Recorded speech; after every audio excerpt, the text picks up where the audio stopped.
30-minute workouts, 20-minute recipes, 10-minute mindfulness. Ready to become? Get Feel on the App Store or Google Play. With so much information and diet trends out there, high-fat, low-carb, high-carb, intermittent fasting and more, it is no wonder that we get confused with the right way of eating. In this video, I'm going to share with you the 5 biggest dieting myths on weight loss by looking beyond opinions and focusing on the science. I'm sure we have heard that eating breakfast will make you less likely to binge during lunch. In fact, I myself have said this in my previous videos. This is not an untrue claim by any means. However, skipping breakfast will not cause your metabolism to slow down and still help with weight loss, especially for those who are practicing intermittent fasting.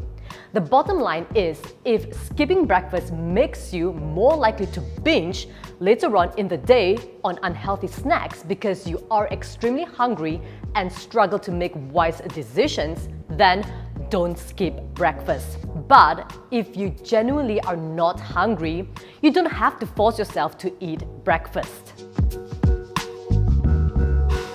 This myth proposes that eating 5 or more smaller meals in a day will raise metabolic rates, which means burning more calories. Now, it is true that when you eat, you increase your metabolic rate slightly by increasing the thermic effect of food, that is, calories burned from consuming food.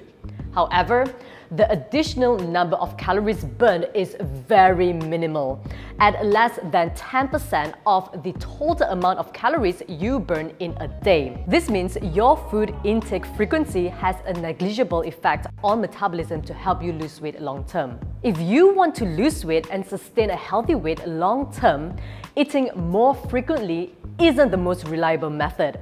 If you genuinely like eating smaller, more frequent meals, then go for it. But don't force yourself to eat more meals in hopes of losing weight. Some of you could end up consuming more calories, which, as we all know, will lead to weight gain. What affects your basal metabolic rate the most is your body composition. So the more lean muscles you have, the more calories you're burning at rest. A pound of fat-free tissue burns about 14 calories a day, while a pound of fat only burns 2 to 3 calories. While the difference may not sound a lot, it will have a significant effect over time. So focus on increasing more lean muscles by including strength training exercises into your routine.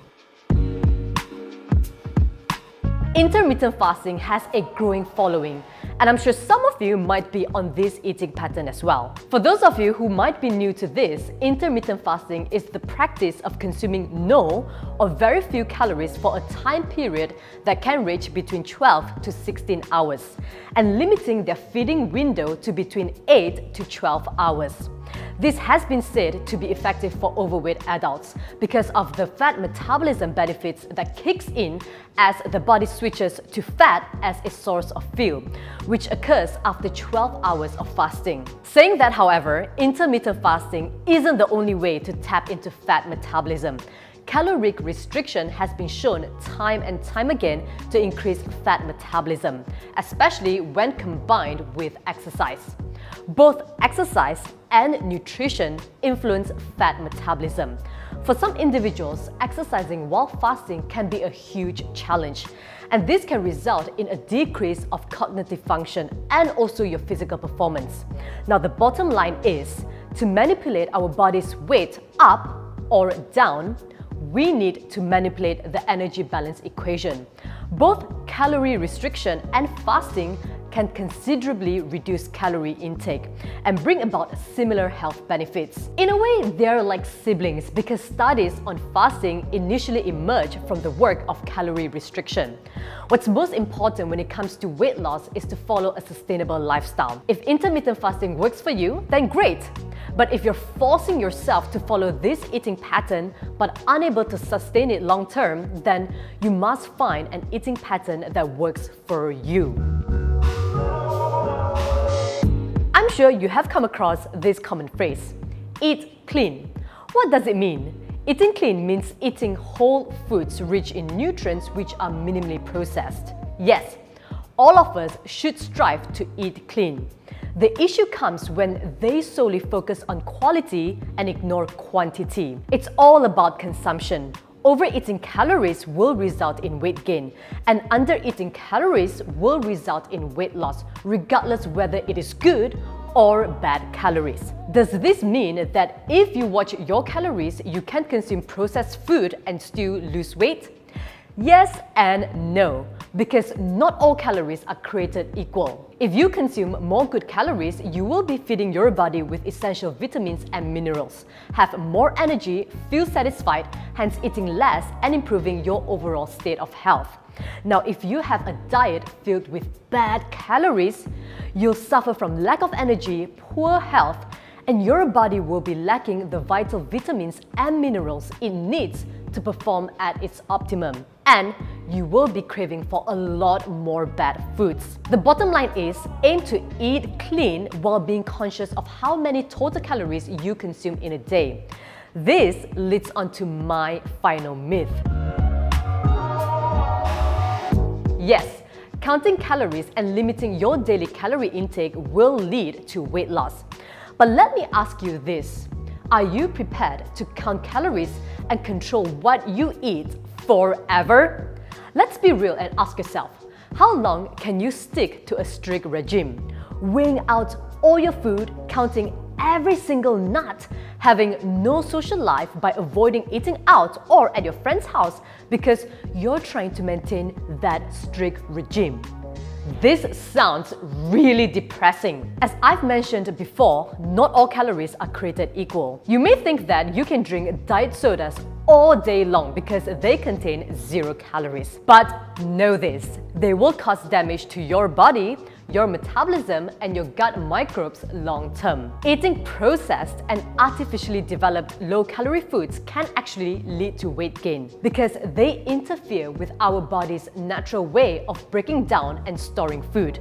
Yes, it is very important for you to have knowledge and the basics in regards to food calories, but at the same time, not being overly obsessed with every single calorie you eat, because long-term, you could develop an unhealthy relationship with food. Another piece of advice is to not starve yourself and cut calories drastically.